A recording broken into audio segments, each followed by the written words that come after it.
Hello students, welcome to all of you. I am Miss Seema Landige and today's lecture we are going to study today's lecture overview of the syllabus.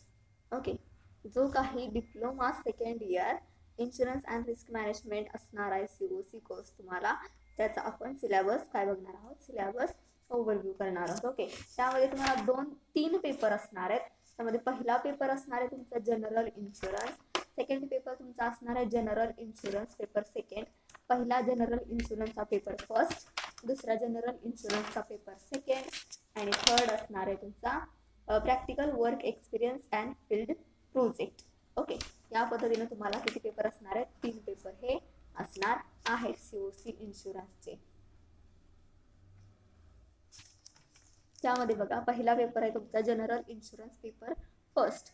यामध्ये तुम्हाला 4 topic असणार आहेत, 4 unit असणार आहेत. So पहिलं unit तुमचं असणार आहे ते म्हणजे insurance document.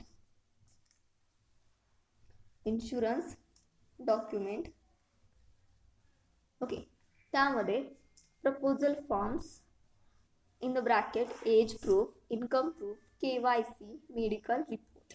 Okay, proposal forms प्रस्ताव अर्ज, त्यानंतर कवर नोट और एजंट रिपोर्ट, त्यानंतर पॉलिसी डॉक्युमेंट और सर्टिफिकेट, त्यानंतर इंडॉर्समेंट. त्यामध्ये विमा रायडर लक्षात घ्या, विमा इंडॉर्समेंट म्हणजे विमा rider. Then renewal notice, change of address, then insurance other insurance document जे असतील ते. सो या पद्धतीने तुम्हाला पहिला टॉपिक असणार आहे.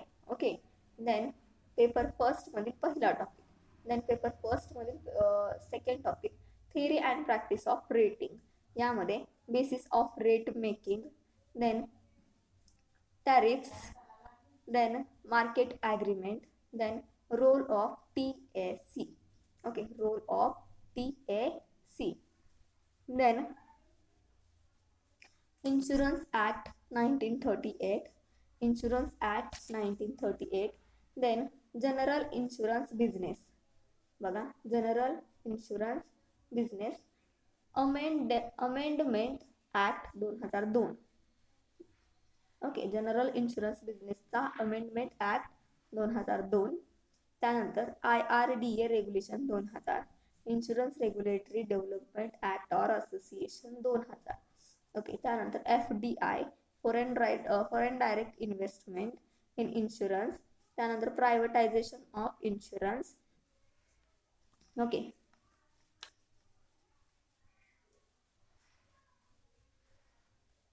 त्यानंतर तिसरा टॉपिक तुमचा असणार आहे तो म्हणजे fire insurance and marine insurance. Okay, तुम्ही अगोदर अभ्यासला असेल की फायर इन्शुरन्स म्हणजे काय, मरीन इन्शुरन्स म्हणजे काय. तर फायर इन्शुरन्स मध्ये the standard fire and special perils. Okay, policies, the standard fire and special perils policy. Then terrorism cover, बघा टेरोरिझम कव्हर फायर इन्शुरन्सचा. Then tariff system, then special policies. Okay, या पद्धतीनं fire insurance and marine इन्शुरन्समध्ये marine policies, विमा उतरवण्याची कार्यपद्धती जी असेल ती, त्यानंतर ड्युरेशन किती असणार आहे, मरीन इन्शुरन्सची व्याप्ती कशी आहे आणि त्याचं कव्हर कसं आहे, संरक्षण कसं आहे, त्यानंतर क्लेम्स कसा आहे, मरीन इन्शुरन्सचा क्लेम्स कसा आहे, म्हणजेच विमा रक्कम मिळवण्याची कार्यपद्धती तुम्ही तिथे घेऊ शकता. विमा रक्कम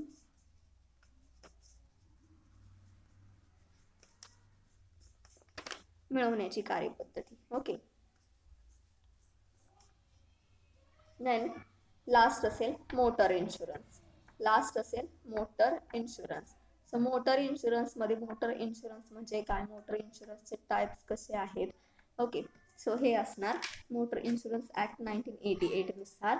then personal accident cover of owner driver. Personal accident म्हणजेच वैयक्तिक अपघात वगैरे येऊ शकतं, तर या वैयक्तिक अपघात येणार त्यामध्ये. Then theft claim.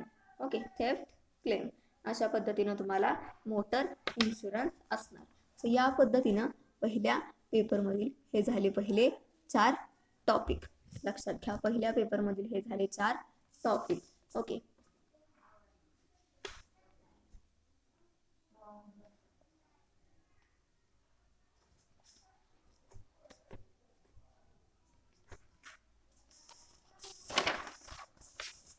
Then diploma in insurance risk मॅनेजमेंटचा paper second, general insurance paper second. पहिला झाला जनरल इन्शुरन्सचा पेपर फर्स्ट झाला बघितला आपण, आणि त्यानंतर जनरल इन्शुरन्सचा पेपर सेकंड आहे. पेपर सेकंड मध्ये बघा काय सांगितलंय, पेपर सेकंड मध्ये सुद्धा पहिल्यासारखे सेम टू सेम तुम्हाला 4 युनिट असणार आहेत. ओके. पेपर सेकंड मध्ये सुद्धा फर्स्ट सारखे 4 युनिट हे असणार आहेत. सो त्यामध्ये पहिला असेल personal accident insurance. Personal accident insurance. Okay. Personal accident insurance हा पहिला असेल. त्यानंतर दुसरा असेल health insurance and liability insurance. Health insurance and liability insurance. Then त्यामध्येच मिसलेनियस इन्शुरन्स हा सुद्धा असणार. ओके. सो हा दुसरा टॉपिक असेल. पहिला टॉपिक असेल पर्सनल ॲक्सिडेंट इन्शुरन्स, दुसरा टॉपिक असेल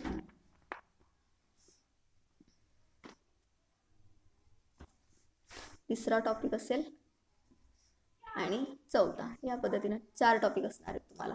सो पहिला टॉपिक पर्सनल ॲक्सिडेंट इन्शुरन्स, दुसरा topic health insurance and liability insurance, तिसरा topic title miscellaneous insurance and claims, and fourth topic असणार आहे रुरल इन्शुरन्स. पर्सनल ॲक्सिडेंट इन्शुरन्समध्ये बघा त्याचे टाईप अँड डिसएबलमेंट असणार आहे. त्यानंतर क्लेम्स असणार आहेत. पर्सनल ॲक्सिडेंटचे क्लेम्स कशा पद्धतीने असतात ते असणार आहेत. त्यानंतर एक्सटेंडेड कव्हरेज. बघा पर्सनल ॲक्सिडेंटचं वैयक्तिक अपघाताचं कव्हरेज कसं असणार आहे. वैयक्तिक अपघाताचा एक पॉईंट तुम्हाला पेपर 1 मध्ये सुद्धा सांगितला आहे, तो म्हणजे personal accident cover for owner or driver. म्हणजेच पर्सनल अपघात जर झाला तर त्यांचं ओनरला किंवा त्या ड्रायव्हरला कव्हर कशा पद्धतीने असणार आहे तो पॉईंट तिथं असेल. आणि ह्या पॉईंटमध्ये तुम्हाला काय सांगितलंय की एक्सटेंडेड कव्हरेज कसा असणार आहे. ओके. दोन्हीला एक आन्सर तुम्ही लिहू शकता. त्यानंतर दुसरा टॉपिक बघा health insurance and liability insurance असा हा दुसरा टॉपिक असणार आहे. दुसरा टॉपिक कसा असणार आहे health insurance and liability insurance. लक्षात घ्या.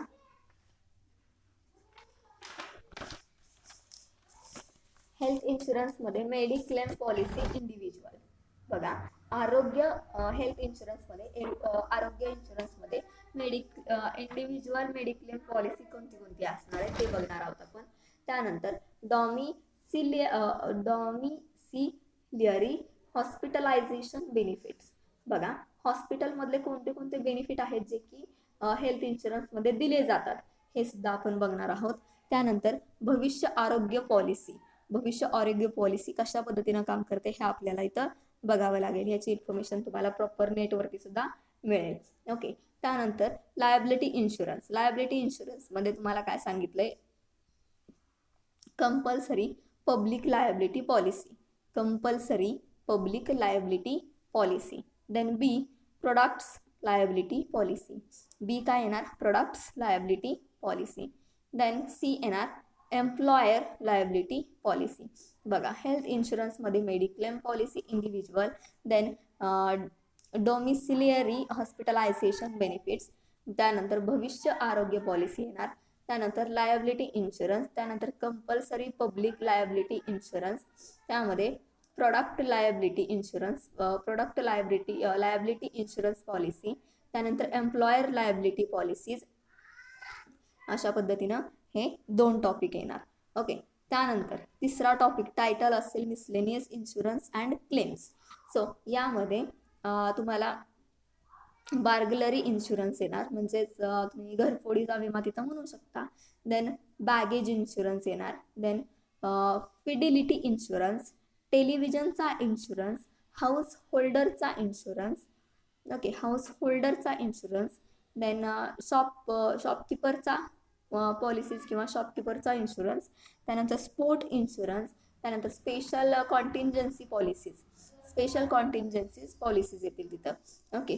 त्यानंतर क्लेम्समध्ये लिगल अस्पेक्ट, त्यानंतर surveyor and loss assessors, then claim document कोणते कोणते असतात, देन लॉस मिनिमायझेशन.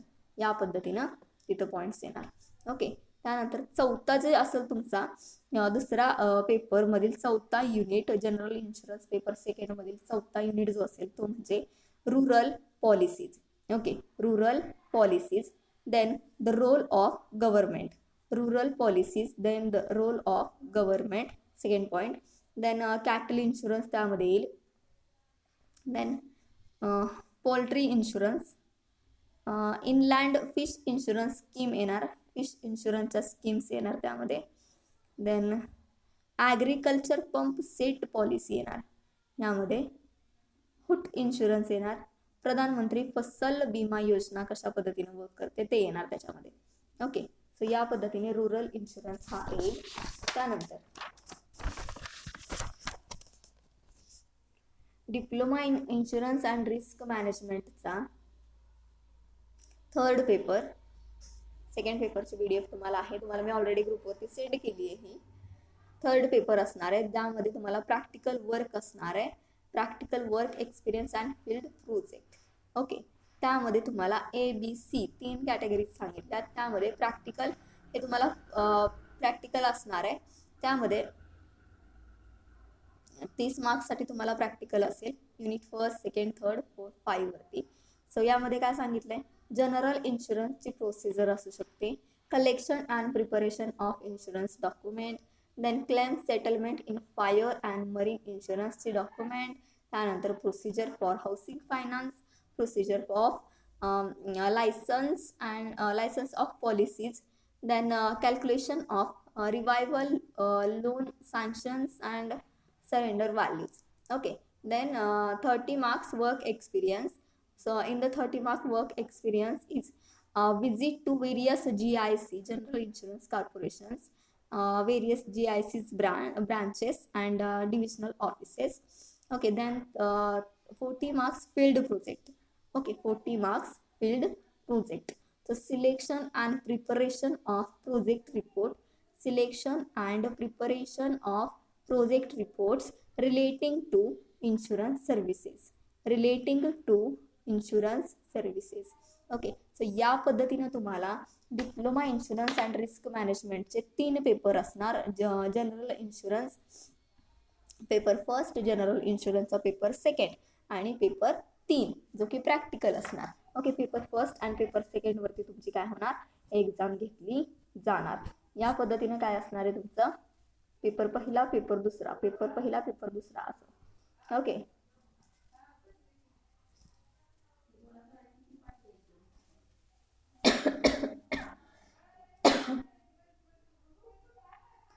सॉरी, बघा यामध्ये तुम्हाला दिसतंय पेपर सेकंड, तर पेपर फर्स्ट मध्ये प्रपोजल फॉर्म्स मध्ये एज प्रूफ असेल, इन्कम प्रूफ असेल, KYC असेल, ह्याची विमेदाराची KYC असेल, देन मेडिकल रिपोर्ट असेल. ओके, त्यानंतर कवर नोट्स और agent reports, then policy documents, certificates and endorsement, विमा रायडर असेल, रिन्युअल पॉलिसी असेल, change of address, then other insurance document कोणते कोणते आहेत याच्यावरती असणार पॉईंट येतं.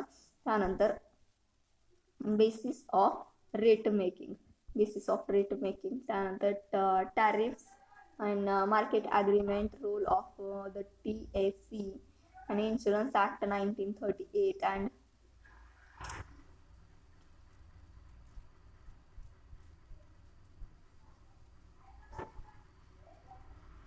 Insurance Act 1938 and GI, General Insurance Business Nationalization Amendment Act 2002 and IRDA Regulation 2000, Insurance Regulatory and Development Association or Act 2000 येणार तिथं. FDI, Foreign Direct Investment Insurance, Privatization of Insurance. Okay, हे तुम्ही अभ्यासला असेल अगोदर, फर्स्ट इयरला तुम्ही हे अभ्यासले पॉईंट काहीतरी. Okay, then the standard of fire and special perils policies येतील. त्यानंतर टेररिझम कव्हर येईल, ट्रॅफिक सिस्टम येईल, स्पेशल पॉलिसीज येतील, देन मरीन पॉलिसीज येतील, duration of cover, claim, motor vehicle act, 1988. त्यानंतर पर्सनल ऍक्सिडेंटचा कव्हर कसा असतो ओनरला, ड्रायव्हरला. Then theft claim. अशा पद्धतीनं पेपर तुमचा पहिला येणार आहे. ओके, देन तुमचा पेपर दुसरा तो म्हणजे पर्सनल ॲक्सिडेंट इन्शुरन्स. त्यामध्ये types of disablement and claims, extended coverage कसं असणार आहे. Then health insurance, liability insurance, miscellaneous insurance, claims, rural insurance. In the health insurance, mediclaim policy individual, then domiciliary hospitalizations benefit and भविष्य आरोग्य policies, compulsory public liability policies, then product liability policies, employer liability policies, and then miscellaneous insurance. In the miscellaneous insurance, sorry, burglary insurance, baggage insurance, fidelity insurance, television insurance, householders insurance, shopkeepers policies, then sport insurance, special contingencies. In the claims, legal aspect, surveyors and losses assessors, claims document, loss minimizations, and rural insurance, rural policies, the role of government, cattle insurance, poultry insurance, inland fish insurance schemes, agriculture pump set policies, hut insurance, प्रधानमंत्री फसल विमा योजना. या पद्धतीने paper 2 असणार आहे. Paper 3 तर मी तुम्हाला सांगितलंय 30 मार्क्ससाठी तुम्हाला प्रॅक्टिकल असेल, तर 30 मार्क्ससाठी वर्क एक्सपिरियन्स असेल आणि 40 मार्क्सचा तुम्हाला प्रोजेक्ट हा असणार आहे. ओके, सो या पद्धतीने तुमचा हा सिलेबस ओव्हरव्ह्यू झालेला आहे. थँक्यू.